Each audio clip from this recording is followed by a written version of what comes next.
Pemain sinetron Dude Harlino tengah menjalani perawatan di rumah sakit. Rupanya, suami Alyssa Soebandono baru saja melakukan operasi amandel alias tonsilektomi. Bapak dua anak ini mengunggah potret dirinya yang tengah berbaring di kasur rumah sakit.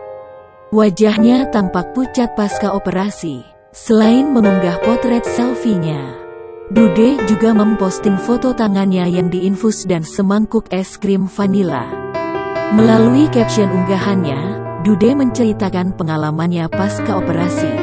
Ia terkesima lantaran setelah operasi Dude langsung disodori semangkuk es krim vanila.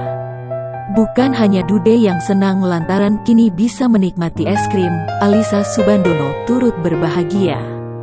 Pasalnya, gara-gara amandel selama hampir 8 tahun pernikahan, Alyssa tak bisa menyuguhkan es krim untuk suaminya.